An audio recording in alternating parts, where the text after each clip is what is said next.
del Partido Panameñista, Luis Ernesto Carles. Buenos días, bienvenido. Buenos días, ¿cómo están? Muy bien. Usted sí no ha cambiado de opinión, ¿no? ¿Sobre qué? Sobre el contrato minero. Bueno, si quieres vamos a argumentar muchas cosas y vamos... Porque usted cuando se aprobó el contrato, de hecho pasó por acá y dio las razones por las que estaba de acuerdo con el contrato. O sea, le gustó. ¿No ha cambiado de parecer de allá para acá? A veces en la vida hay que entender que uno tiene que ver las cosmovisiones o las regiones de qué impacta y qué no impacta. Cuando tú tienes un puerto o tienes 5 puertos en Colón y en la provincia de Panamá, la mayoría de empleos que se generan precisamente en estas dos provincias.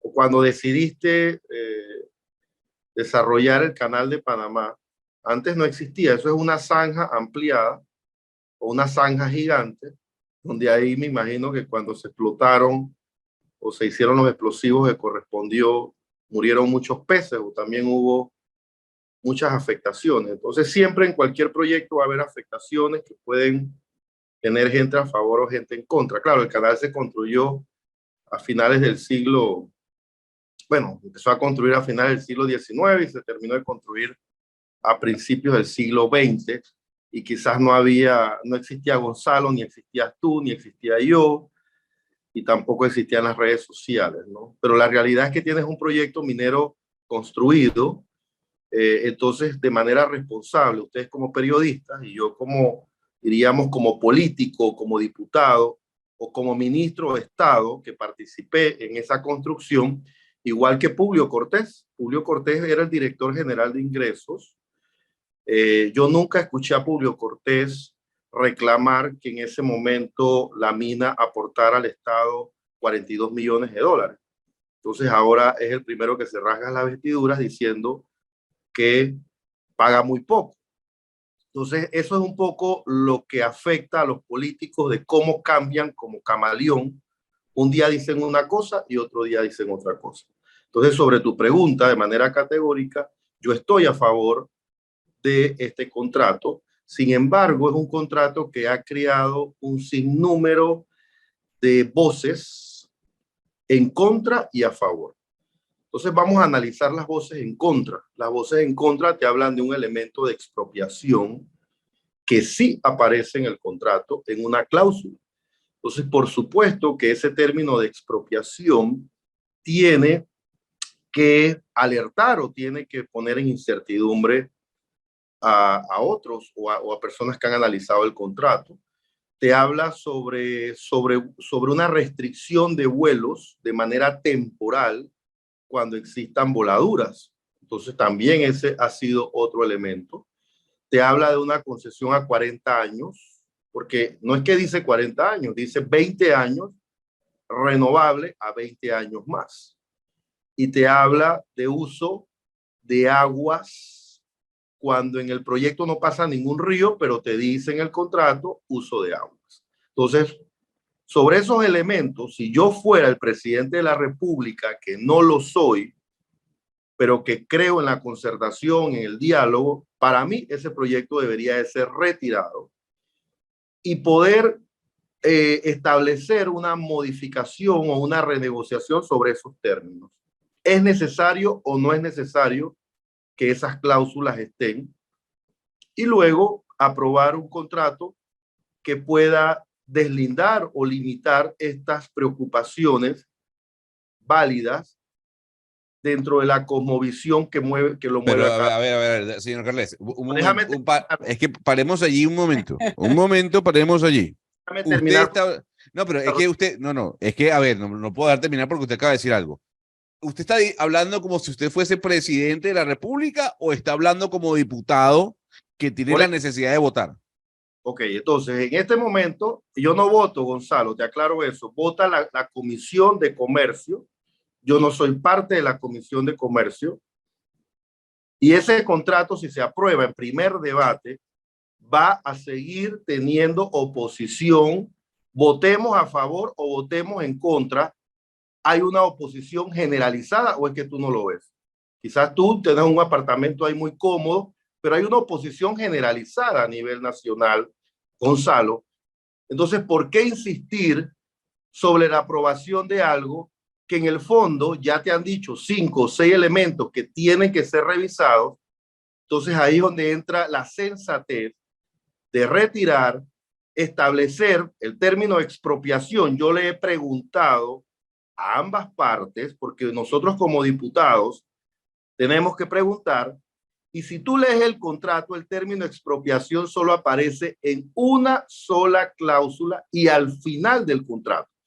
Si no es necesario, entonces, ¿para qué fue incluido por los abogados que redactaron este contrato? Entonces, cuando tú me preguntas si estoy a favor o en contra, es una inversión que ya se hizo, es una mina que está funcionando, que genera empleos, que tiene un impacto positivo, quizás donde yo vivo, donde ya lo hemos hablado, hemos conversado sobre ese tema, pero que tiene un cuestionamiento nacional sobre otros aspectos.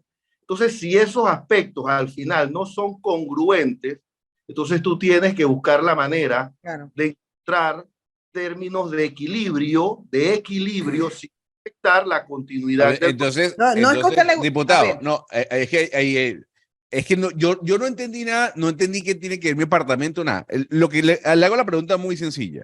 ¿Usted es de la opinión que ese contrato se tiene que echar para atrás por el bien del país? ¿Sí o no? Así es, estás en lo correcto. Muy bien. Sí, no, un momento, pero define qué es echar para atrás. Bueno, ¿qué? Si es echar para atrás para parar el proyecto, no. Sí, no, así es. A ver, define qué es echar para atrás. No, echar diputado, o sea, que la Asamblea se lo devuelva al Ejecutivo. Yo quiero que deseamos un poco Entonces la expresión no es echar para atrás, es retirar el documento de la Asamblea. El debate en algún momento que el canal de Panamá hay que ampliarlo. Y nosotros vamos a tener que represar y hacer unos embalses sobre el río Indio. Y cuando eso se hizo en algún momento, eso creó un estupor a nivel nacional en contra, Gonzalo. Esa parte de la historia, no sé si tú la has leído. Aquí se intentó hacer unos embalses sobre el río Indio para abrir un canal que le diera agua permanente al canal y robustecerlo. Y hubo una oposición generalizada. Entonces, a veces en la vida hay que comparar tiempos. Yo no voy a cerrar el canal de Panamá jamás. El canal de Panamá me representa a mí 2.700 millones de dólares al Estado. Pero el canal de Panamá en algún momento lo vas a tener que robustecer haciendo estos embalses. Entonces, aquí no es un tema únicamente de un sector que cuestiona, vamos a pensar el tema ambiental. El tema minero a nivel mundial es un tema negativo, pero no es pecado, porque las minas existen en el mundo. Si no, tendríamos que cerrar todas las minas del mundo, tendríamos que empezar a hacer ya relojes sin cobre, tendríamos que empezar ya a hacer celulares sin algunos otros recursos minerales u otros elementos de consumo, de uso a nivel humano, donde al final nosotros tenemos que entender que es una realidad. Y eso es lo que yo quiero ser muy categórico, profesor Gonzalo y Flor. Es una realidad que tienes una mina de cobre construida en este momento. Es una realidad que esas concesiones se dieron en 1997, que en esas concesiones intervinieron expresidentes. Intervino el presidente Ernesto Pérez Valladares con Marcel Salamín, que en ese momento era vicecanciller. Intervino el presidente Torrijos cuando estuvo a favor de la explotación de la mina de oro.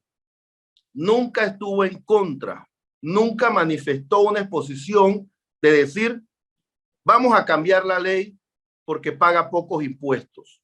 Donde intervino la presidenta Moscoso, donde intervino el presidente Martinelli, donde intervino el presidente Varela, 6 expresidentes han convivido con ese proyecto minero. Que se venció, ese es otro hecho cierto, y que hay que hacer un nuevo contrato es otro hecho cierto. Que no hay que repetirlo igual. Bueno, lo importante, el valor económico, que antes Publio Cortés, director general de ingresos en el gobierno de Varela, en el gobierno nuestro, recibía 42 millones de dólares en impuestos y nunca dijo nada, y ahora el proyecto que se está negociando va a recibir 475 millones. Que hay que quitar elementos, porque yo creo en el diálogo. Yo cuando fui ministro de Trabajo no tuve huelgas, a excepción de una huelga larga que tuvimos, porque siempre hay una salida. Y para mí la salida más sensata es que podamos revisar aquellos elementos no concordantes o aquellos elementos que afectan la soberanía o aquellos elementos excepcionales o aquellos elementos que me pueden poner en alguna incertidumbre sobre el uso de mis tierras. Y esos elementos ya revisados, puedas entonces tú establecer una entrada nuevamente y pueda ser aprobado el proyecto. Pero seríamos irresponsables de decir, lárgate de aquí o vete de aquí. ¿Y qué pasa con el riesgo de inversión? Nosotros en este país tenemos una calificación, no la mejor. Estamos en una calificación triple B, BBB o BB más, donde objetivamente ese proyecto aporta el 5% al PIB. Y en donde nosotros, si las calificadoras de riesgo entramos dentro de una calificación negativa, pregúntenle a otros países en la región cuánto le cuestan los intereses de las hipotecas. 11 o 12% de bienes muebles o de bienes muebles o inmuebles. Entonces hay muchos elementos de la economía que se mezclan y es muy fácil decir, ¿estás a favor o estás en contra? Yo entiendo, por ejemplo, a los candidatos presidenciales. A veces se disfrazan y entran dentro de una hipocresía social.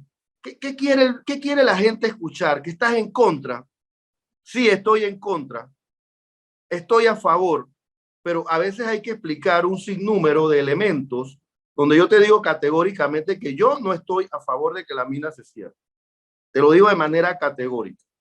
Pero a mí me parece que hay que buscar la sensatez o el equilibrio en algunos elementos que fueron redactados por abogados del Estado y por abogados de la empresa, y que a lo mejor estos abogados no entendieron algunos elementos que ya no son necesarios, porque yo he preguntado, ¿es necesario tener que en el contrato aparezca que cuando yo hago voladuras, que las puedo hacer una vez cada 3 meses, yo tenga que poner que me van a restringir el espacio aéreo? No, porque eso lo solicito a Aeronáutica Civil cuando lo necesito, así como lo solicitan los puertos, así como lo solicita Tocumen, o sea, así como lo solicitan muchas entidades que necesitan que de manera temporal tú restringas el tránsito en esa circunscripción. Diputado. Entonces, ese elemento no es necesario, entonces ¿para qué lo incluiste?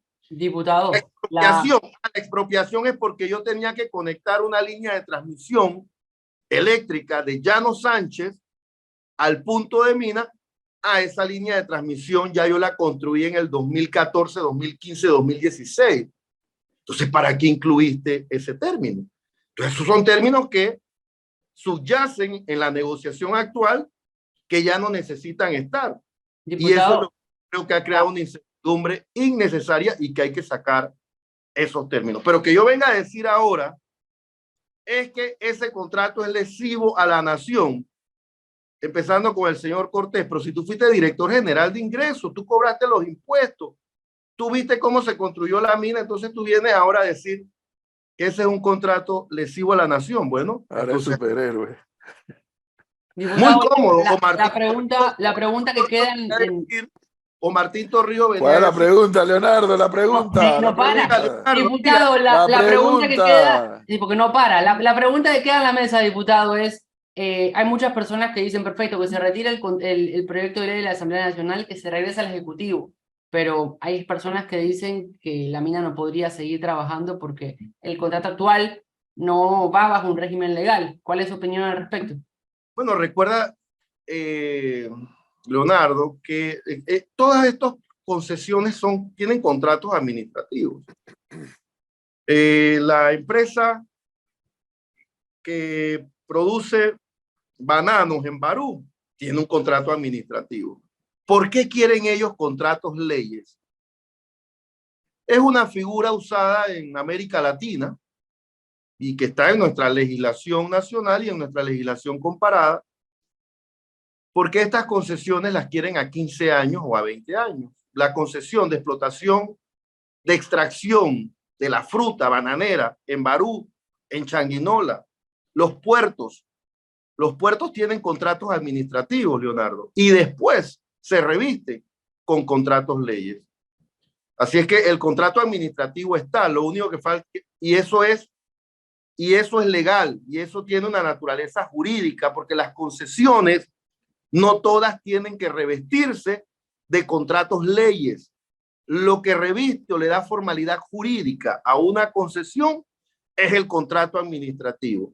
Que yo le quiera revestir a través de la figura que se llama contrato ley para darle mayor seguridad jurídica a la inversión, ya sea por 10 años, por 15 años o 20 años, es que se usa la figura del contrato ley. Así es que a mi juicio el contrato administrativo, no solo sobre esa concesión, sino sobre muchas otras que tiene el país, ya subyacen. Añado algo más. Yo creo que el presidente Cortizo debería también emitir algo más, que es otra cosa que no está en este contrato ley, pero que le han dado naturaleza nacional. Que establezca una moratoria. Que establezca una moratoria minera. Porque el contrato ley no te permite más concesiones.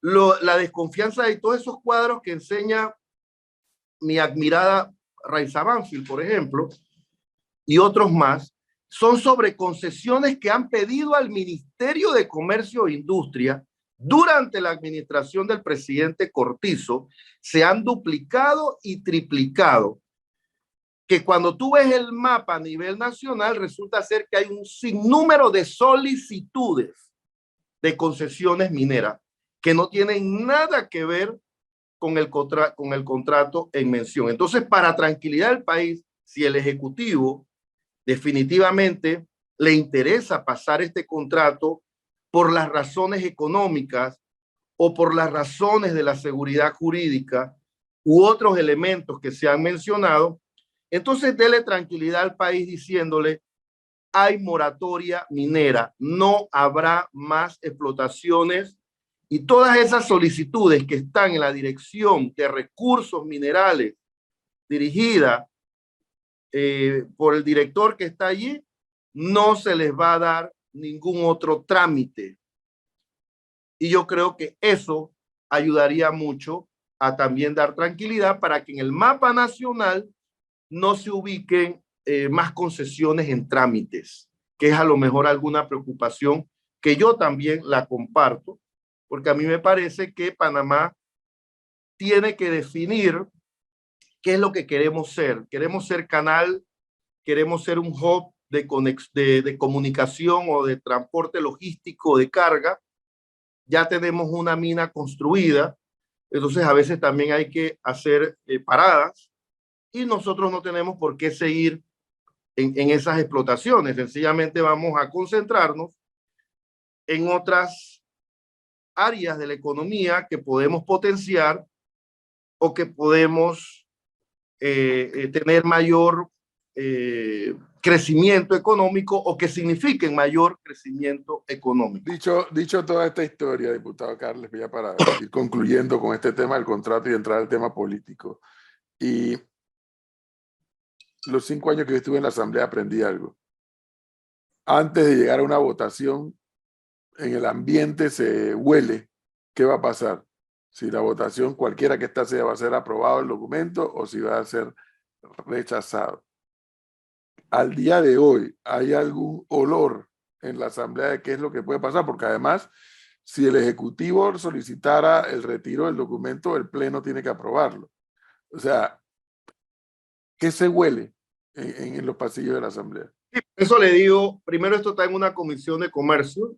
Yo no soy parte de esa comisión, pero lo que se huele es que en esa comisión de comercio no están los votos para aprobar esto en primer debate. Y yo sí he escuchado a otros colegas sobre la importancia de lo que significa este proyecto. Sin embargo, las consultas han sido amplias sobre elementos muy puntuales. Cuando te mencionan, Ahora, son... hay claridad en esos mismos colegas que usted ha escuchado, que ya hay un sector de la sociedad que si tú le dices, mira, voy a quitarlo del espacio aéreo, voy a quitarlo de la expropiación y voy a quitar no sé qué tercer cosa que les molesta, hay sectores que igual van a decir que hay que estar en contra. Sí, por supuesto que hay sectores que aunque tú insistas, aunque tú elimines 7 elementos, porque las consultas están y en las consultas es constante estos 7 aspectos o 6 aspectos, pero va a haber un sector que aunque quites esos 6 aspectos, se van a seguir oponiendo. Por ejemplo, los temas intersindicales. Ese proyecto tiene, allá pululan 4 sindicatos, pero todos los sindicatos tienen que ver con la central obrera de CONATO. No son CONUSI ni son Suntrax. Entonces, usted sabe que por ley hay una cuota sindical. Esa cuota sindical está llegando a los sindicatos mayoritarios o quien tiene o los que hayan ganado el conteo en esa negociación de convenciones colectivas. Casualmente ellos acaban de ratificar una nueva convención colectiva y ya lograron acuerdos sobre ese aspecto. Entonces ahí también puede haber que aunque usted retire estos 7 elementos, hay un sector laboral organizado que aunque no trabaje en la mina, están en contra. Pero hay otro sector que son 7,000 trabajadores que están sindicalizados, porque es un elemento que también hay que observar. Los 7,000 trabajadores que están allá están sindicalizados, pero no son parte de CONUSI, son parte de otras organizaciones sindicales. Entonces, estos elementos, como usted muy bien lo dijo, aunque tú quites 6 elementos o tú escuches que hay 6 elementos o 7 elementos que deben de ser revisados el contrato, siempre va a existir una oposición.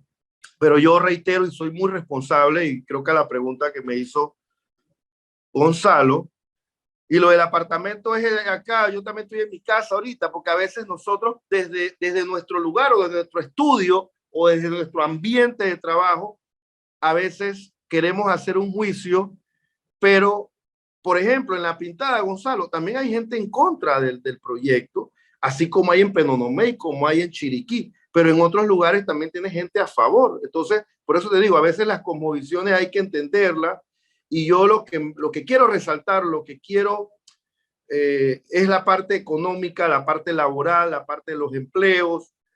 Para mí esos elementos son importantes y hay que rescatarlos.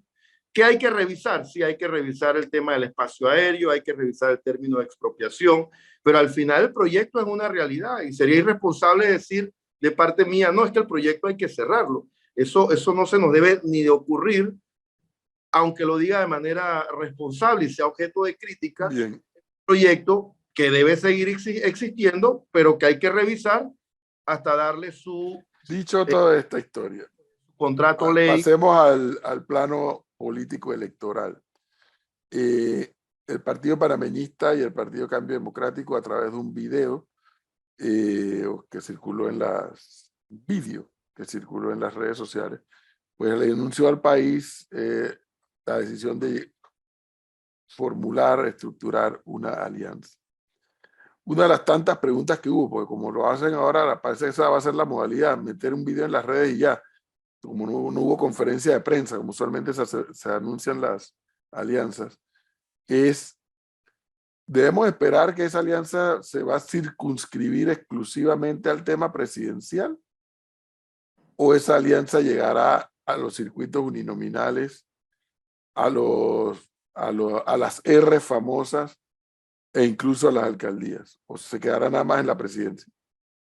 No, por supuesto que hoy hoy hay muchos métodos de poder comunicar, comunicar la intención o preanunciar que va a haber una alianza. Entonces, había como muchas ansias, porque recuerde que estos son los dos. Si usted puede contar 4 partidos de los 9, estos son 2 de los partidos más grandes y estos son 2 de los partidos que tienen la mayor cantidad de representantes y la mayor cantidad de alcaldes, porque yo siempre tengo una máxima, porque es lo que yo veo en Nataula y La Pintada. En Nataula y La Pintada todos los representantes son o PRD o panameñistas o Cambio Democrático. Y eso pasa en el mapa político a nivel nacional. Nos guste o no nos guste, esos son los 3 partidos que tienen mayor presencia a nivel nacional. Entonces diríamos, profesor, que esto fue un preanuncio de una intención que se va a formalizar este sábado, dentro de 3 días, 4 días.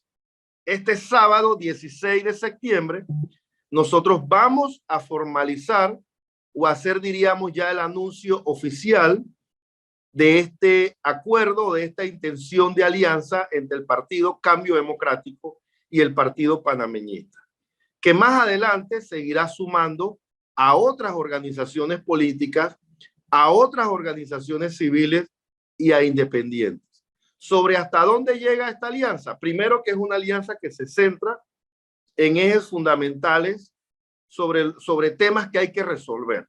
Nosotros hemos conversado ampliamente sobre el tema salud.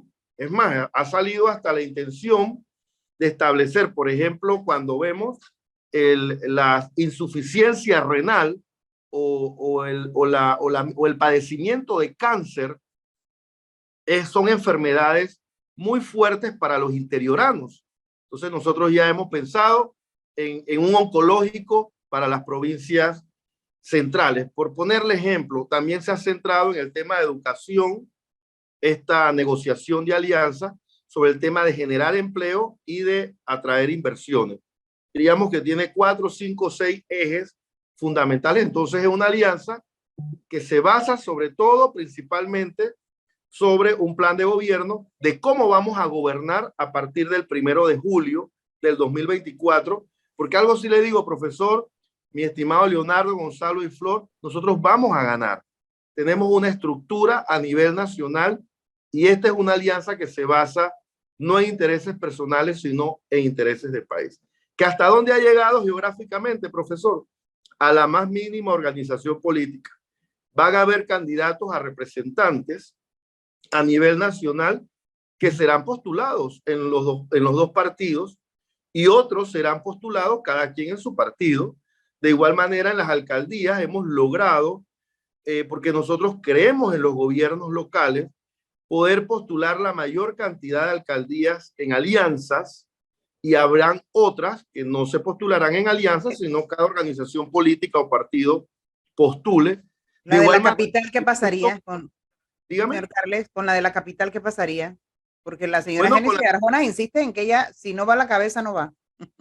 ¿Quién dijo eso? Génesis Arjona, de Cambio Democrático. Bueno, nuestro candidato es Willy Bermúdez y es el candidato que estamos apoyando. Y estoy convencido que pronto eso se comunicará. Hay cosas que yo no puedo comunicar todavía, Flor. Yo no puedo comunicar porque esto no se trata de quién va a encabezar la alianza, quién va de vicepresidente, quién va aquí, quién va allá, cuáles son los circuitos. Claro, porque usted está metido en el medio del asunto, ¿no? A lo mejor pudiera... Pero todo esto, Flor, se va a comunicar el próximo sábado, 16 de septiembre. Y yo creo que ha sido una alianza objeto de críticas en las redes, pero tú vieras la emoción de nuestras bases, tú vieras la cantidad. Nosotros somos un partido de casi 1.600 convencionales, tenemos más de 180 representantes de corregimiento, tenemos una estructura local enorme. Imagínate que cuando nadie apostaba... Pero la expresidenta Mireya Moscoso, diputado Carles, dijo que esa alianza no era suficiente para ganar. Profesor, dijo Dijo, no es que ha dicho que está en contra. No, pero dijo que no era suficiente para ganar. Vamos a ser objetivos. Esta es una alianza que parte con 500.000 votos. Esa es la molestia del PRD y esa es la molestia del señor Martinelli, de que ellos saben que esta alianza parte de 500.000 votos. Esa garantía no la tiene el PRD por más inscritos que tenga. Usted sabe las fricciones internas que hay y el señor Martinelli necesita un partido fuerte para poder llevar los votos. Entonces, pero doctor Pero Carles, fricciones hay en el cambio democrático también. no ganamos, pero recuerde que el padrón es 3 millones de votantes, pero van a votar como 2.4, pero con 500.000 ya partes con un 20%. Por eso es que hay que analizar bien las encuestas también, profesor, porque objetivamente los partidos políticos con estructura, por supuesto que marcan. A lo mejor el candidato presidencial del PRD determinarán cuánto marcan, pero yo he conversado en algunos momentos con algunos analistas, incluyéndolo usted, profesor. El PRD es un partido que tenga o no tenga un buen candidato, marca o no marca el candidato, tiene una base de 18 o 20%. Entonces, la base del partido panameñista con la alianza del Partido Cambio Democrático, nosotros partimos con 500.000 votos. Ahora bien, tenemos que fajarnos, claro que sí, Flor, si son dos partidos con estructura. Claro, pero es que los adherentes no son votos. ¿Ah? Los adherentes no son sinónimo de No, votos. nuestras primarias sacamos a votar 117.000 personas.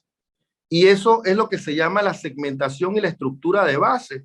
Tú puedes tener un buen candidato independiente, pero el candidato independiente, si no tiene una estructura de base u una organización de base en algún circuito, distrito, corregimiento, no va a poder llevar el voto el día de las elecciones. El día de las elecciones nada más son 8 horas. No son 3 días ni 4 días que la gente sale a votar. Son 8 horas y en 8 horas tienes que tener la capacidad logística y de estructura local para poder llevar el voto. Eso en el caso del Partido Panameñista, pero en el Partido Cambio Democrático, que sabemos que venían con una división muy marcada, que se marcó incluso en las primarias entre Rómulo Rux y Yanivel Ábregos, ¿qué va a pasar con ellos? Yo no creo que toda la gente que está inscrita en Cambio Democrático apoye la alianza. Lo que le tocará explicarlos a ellos, pero mira, ¿desde cuándo fueron esas primarias? Y ellos decían que se iban a llevar 50.000 o 60.000 personas. Ya les han quitado 15.000. Sí, pero no les han quitado 60.000, como decían ellos. Cuidado, pues. Hay que ver el liderazgo. Una cosa son los circuitos uninominales, otra cosa son los circuitos plurinominales. Por ejemplo, mira que la otra vez estaba viendo un sondeo y tú vieras qué bien marcó el candidato, uno de los miembros de la alianza, el señor Rux, qué bien marcó en el área de San Miguelito. Y cuando tú haces un análisis del señor Blandón, por ejemplo, cómo marca de fuerte en la provincia de Coclé, sobre todo en Antón, en Aguadulce, en el área, por ejemplo, de mi circuito, lo que demuestra que la provincia de Coclé, el partido panameñista es fuerte. ¿Y cómo te lo puedo explicar, Leonardo, Gonzalo, si están ahí? Solamente en la provincia de Coclé, el alcalde de Aguadulce es panameñista, el alcalde de La Pintada es panameñista, el alcalde de Olá es panameñista. De los 6 alcaldes que tiene la provincia de Coclé y la de Penonomé, que es Cambio Democrático, y el de Natá es Cambio Democrático, solo hay uno del PRD. Entonces, ¿qué te hace demostrar que en la provincia de Coclé el partido panameñista y el partido Cambio Democrático son partidos fuertes?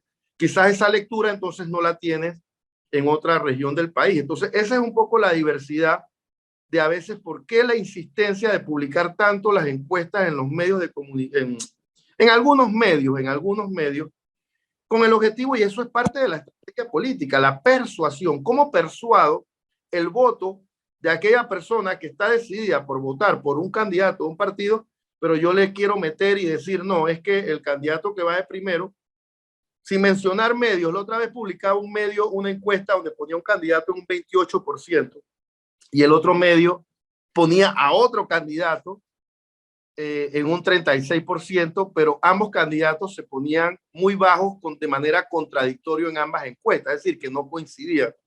Entonces ahí te das cuenta que las mediciones o las dos se hicieron mal, o las dos mediciones se hicieron mal, o pueda que no hayan explicado bien la muestra de que la medición alta para este candidato fue en esta región, o la medición alta para el otro candidato fue en la Claro, otra. hay varias cosas que yo quiero preguntar, Flor, rápidamente. La primera es por qué, señor Carles, o cuál va a ser la diferencia, cree usted, entre lo que puede ser el gobierno liderado por Blandón o por Rux, ya sabemos por quién va a ser liderado, con el gobierno de Juan Carlos Varela. Usted dice, vamos a ganar sí o sí, eso está claro.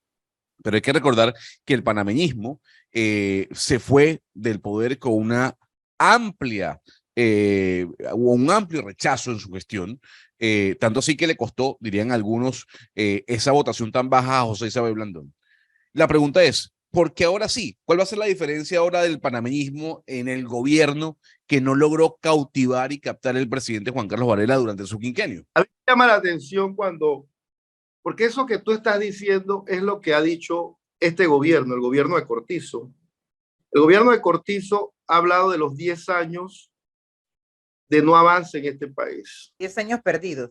Ajá, 10 años perdidos. Y mira, mira la popularidad, que no la voy a negar, la popularidad que tiene el presidente Martinelli, que también salió con altos negativos en su gobierno, pero el presidente Martinelli fue el que hizo la línea 1 del metro y Juan Carlos Varela la línea 2 del metro. Entonces, cuando hablan de años perdidos, tantas escuelas, tantos estadios que se construyeron durante esas dos administraciones, es más, esas dos administraciones, en algún momento esos dos partidos se unieron y mira la cantidad de votos que obtuvimos. Entonces siempre los contradictorios o quienes polarizan una elección van a ser atacados. Y yo siento que esta alianza, por ser una alianza fuerte que se está consolidando, va a tener contradictorios de ciertos sectores que en este momento no se logran posicionar. Y yo sí te puedo decir que la naturaleza o la esencia nuestra, de nuestro partido, es que nosotros creemos en proyectos sociales, aunque tú digas o manifiestes que salió con un alto rechazo, la gente quiere techos de esperanza, la gente todavía cree en esos proyectos, porque son proyectos donde las personas que tienen un empleo formal, pero que ganan un salario mínimo, quizás no tienen la oportunidad de que estos programas lleguen. Entonces los gobiernos tienen que invertir la plata que les pertenece de esos 25.000 millones de dólares que tiene el presupuesto del Estado, poderlo invertir en proyectos que específicamente le llegue a la gente. Pero si fuese así, ¿por qué Blandón quedó de cuarto en las últimas elecciones? Bueno, porque quizás no tuvo una buena estrategia de campaña. Recuerda que también en febrero, yo me acuerdo que yo era candidato a diputado y a mí me llegaron unos suéteres de colores que no eran del partido. Yo, por ejemplo, en mi circuito saqué casi 20.000 votos. Gonzalo, el señor Blandón, sacó 7.000 votos.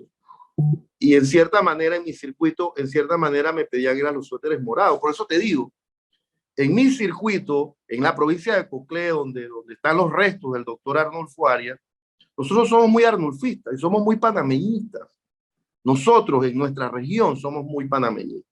Ahora bien, con eso no se gana una elección presidencial, pero esos votos nos sirvieron para ganar la alcaldía de La Pintada, la alcaldía de Olá y 9 representaciones de corregimiento. Eso quizás no pasó en otras áreas geográficas del país. Entonces, por eso te digo, a veces las estrategias, a lo mejor el señor Blandón, si hubiese hablado mucho de las casas de techo de esperanza, hubiese hablado de programas sociales. Por ejemplo, mira, el Panamá Bilingüe era evaluado como uno de los programas de mayor impacto social porque fue eso una revolución interna en materia de educación, cuando se apostó a los educadores con el tema del tema de su formación en cuanto a apostar a que tuviésemos la oportunidad de la capacitación del docente. Fue un programa muy bien evaluado. Y bueno, cada quien maneja su campaña y maneja sus estrategias. Yo en lo personal, cuando terminé mi elección y saqué esos votos, yo presenté una carta y por allá anda una carta donde yo puse, ya pasada la elección, que ya eso es pasado, qué es lo que yo considero que no debió de hacerse y se hizo. Entonces, ninguna elección es igual a otra. Imagínate la incertidumbre que estamos ahora. Antes los vicepresidentes o los suplentes o las nóminas, yo por ejemplo la vez pasada, profesor, yo postulé a mi suplente el 28 de enero del 2019. Ahora yo tengo que postular a mi suplente en los primeros 15 días de octubre. Pero a ver, ese tema, yo quiero entrar a ese tema, porque no nos sobra tiempo, quiero entrar a ese tema, porque el diputado Carles no solamente maneja temas legislativos, sino también temas políticos, y yo quiero verificar algo. Ya se anunció la alianza del Panameñismo y Cambio Democrático, ya se anunció la alianza del PRD y Molirena, ya se anunció la alianza de RM y el Partido de Alianza. Yo me imagino que eventualmente el Partido País entrará a la alianza del Panameñismo y Cambio Democrático, y luego quedarán entonces Martín Torrijos por su lado, Lombana por su lado, y los tres de libre postulación. Dicho eso, en todos los pasillos políticos se habla de que se están haciendo acuerdos por debajo de la mesa en circuitos uninominales. Aquí vamos a hablar ya de la concreta, diputado, ya vamos a dejar de estar elaborando. Vamos a la concreta. El PRD de Benicio Robinson y el partido RM de Ricardo Martinelli, realizando metas, podrían postular a un mismo candidato en un circuito uninominal, no haciendo alianza presidencial. Las últimas reformas electorales lo permiten, profesor. Eso que usted acaba de decir, lo permiten, y serían alianzas municipales, alianzas legislativas o alianzas de gobiernos locales. No así en los circuitos plurinominales. No así en los circuitos plurinominales, es correcto. Así ¿Y es. cuántos circuitos uninominales son en todo el país? Diputado, si lo sabe así, más o menos. No sé terminarle, pero la mayoría son plurinominales, pero podemos la mayoría de diputados o de circuitos. Y la minoría son los uninominales. Son la minoría. ¿Cuántos uninominales hay? Yo creo que son como 20, 20 y tantos. Como 19, son como 19 o 20 uninominales. O sea que RM y PRD, si hicieran eso, que estoy poniendo un ejemplo, pero es lo que se está hablando, y usted sabrá que eso se está hablando. De 19, imagínense que metan 10, es una cuota importante. Sí, pero no crea que eso también va a tener el voto el voto no funciona de manera robótica. Ellos pueden hacer esos acuerdos. Ellos pueden hacer esos acuerdos, pero esos acuerdos pueda que no les funcionen. Bueno, si yo fuera candidato presidencial, y lo vuelvo a decir de nuevo, yo no permitiría esas alianzas. Yo no lo permitiría, eso es correcto. Vamos a decir las cosas como son. Eso es si correcto. El señor Carrizo es candidato presidencial, en serio, él no debe permitir eso. Ahora bien, o es que está secuestrado por el CEN de su partido, que va a hacer algo contrario. Eso lo dejo ahí. Porque sí escuché, profesor, que el domingo algunos diputados están esperando como que el señor RM y el señor del PRD, o los señores del PRD, firmen unas postulaciones a candidatos a diputados de manera conjunta. Por eso le determino, si eso se da, el país entero debe saber entonces que esas son alianzas media chuecas, alianzas más bien legislativas, alianzas que tienen algún interés. Serían alianzas que sacan la tabla a alguien. Sí, la alianza que le saca la tabla. Que le van a poder, una persona vota una sola vez, ¿no? Pero usted y yo sabemos que eso se está tejiendo. Claro que sí, eso se escucha, no en los pasillos, ya no se escucha en los pasillos, ya te lo dicen frente a frente, pero por eso le digo, el voto no es robótico. Por ejemplo, en mi circuito, en la elección pasada, intentaron poner un candidato así como de fachada en el PRD para que apoyara a la diputada saliente. Y yo logré sacar casi 20,000 votos y la diputada saliente sacó 8,000 votos. No se crea que la gente se come ese cuento que porque el presidente de un partido diga hay que votar con este candidato y las bases del partido dicen, pero si mi partido tiene candidato presidencial, ¿cómo es que yo voy a votar en contra de un diputado de mi candidato presidencial? La gente también hace sus análisis, profesor, ¿no? Y la gente sabe muy bien que lo que están buscando a lo mejor es autoprotegerse, un grupo, y ese grupo pensar que si llevan 3, 4 o 5 banderas, se van a mantener en la asamblea. Claro, pero la discusión, esa maniobra que se está tejiendo tiene un objetivo mucho más grande, ¿no? Obviamente tienen que ganar. Y es poder mantener el control del órgano legislativo, Por eso, sea quien sea el que gane la presidencia, como contrapeso del importante. Ejecutivo, pero no contrapeso institucional, sino contrapeso de chantaje, ¿no? Los votantes que nos escuchan, usted lo acaba de detallar de manera muy clara. Ustedes a veces, el que nos escucha, la población votante, el que gobierna un país, de cierta manera, el presidente de la República se elige para que ejecute obras de gobierno y solucione los problemas. Los diputados que ustedes eligen es para que hagamos leyes, no para que tengamos una intromisión o detener la función gestora de un presidente. Entonces, si usted no quiere que existan diputados chantajistas, entonces usted elija bien, pues, y elija a los diputados que usted considere que efectivamente quieren hacer un rol legislativo y no aquellos diputados que quieren hacer un rol de andar chantajeando al presidente y centrar el poder en la Asamblea Legislativa. Bueno, usted iba a preguntar algo, Leonardo, antes de irnos. Sí, Oiga. tengo dos dudas. Uno, la diputada saliente que usted dice va a volver a correr. Bueno, si ella decide postularse, es bueno, Leonardo, que estemos atentos. Si ella decide postularse, inmediatamente tiene que separarse del cargo en el que está. Inmediatamente. La diputada, la Ese no es un cargo de... Asamblea, la subsecretaria de la Asamblea, esa me pregunta. Sí, Claro. Ella tendría que separarse del pero cargo. ese no es un cargo de mando y jurisdicción. No 5 días después, por supuesto que sí, profesor. ¿Lo Tienen mando. incluyeron en la lista?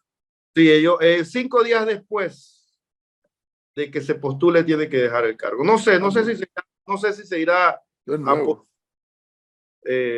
veremos a ver qué pasa. Oiga, y rapidito antes de que se vaya, háblenos un poco de las reformas a la ley de transparencia. Yo no sé si usted votó en contra o se Por abstuvo. supuesto, el único, Flor, que votó en contra de que eso no se siga. ¿Por dónde va eso? Entiendo que lo aplazaron un poco. Eso entró en la Comisión de Gobierno. Primero tengamos que entender que la ley de transparencia que fue aprobada a través de la ley 6 en el 2002 fue hecha precisamente por un trabajo de muchos periodistas, de muchos ciudadanos, de muchos que a ustedes al final les cuesta conseguir la información o el acceso a la información de los que en algún momento ejercemos alguna función pública y se convirtió en una ley modelo. La ley del acceso a la información o la ley 6 o como le queramos llamar, se convirtió en una ley modelo en la región. Vino la directora ANTAI a través del ministro de la Presidencia, han presentado no una modificación, Flor, es una derogación de la ley, es el proyecto de ley 1031. Por ejemplo, le están quitando la facultad al órgano judicial de establecer alguna sanción de desacato en algún funcionario cuando no te quiera dar acceso a la información. Las multas que se le imponían a ese funcionario las han bajado, han establecido en ese nuevo proyecto de ley como si la ANTAI fuera la que te garantizara el derecho. La ANTAI nunca te va a garantizar el derecho porque es una autoridad nombrada por el Ejecutivo y dentro del sistema administrativo está bajo ese paraguas. Entonces, ¿por qué tú tienes que presentar una acción de habeas data a otro órgano del Estado? Es precisamente para crear el contradictorio y que tú puedas entonces tener la garantía que otro órgano del Estado te pueda decir, claro que sí, usted tiene el acceso a la información y entonces la entidad, que es la ANTAI, ejecute la orden y establezca entonces que este funcionario pueda darte la información o que tú tengas acceso a la información. Entonces, es un atraso. Hubo una subcomisión, yo era parte de la subcomisión, salvé mi voto y establecí que ese proyecto tenía que volver. Existe la concertación nacional que volviera a un organismo interlocutor donde participen todos los gremios y asociaciones civiles concordaron que así debe ser. Bueno, ustedes han leído los pronunciamientos, pero bueno, somos 9 miembros, 9 miembros somos la comisión de gobierno. Yo fui el único que recomendé lo que acabo de manifestar y los otros votaron que no, que la discusión siga. Así que mañana miércoles sigue la discusión en primer debate. Yo espero que eso no se apruebe porque sería un retroceso a lo que no ganó ningún gobierno, a lo que ganaron los ciudadanos, que es el derecho garantista de acceso a la información pública. Diputado Carles, gracias por habernos atendido, muy amable. Gracias a ustedes. Saludos.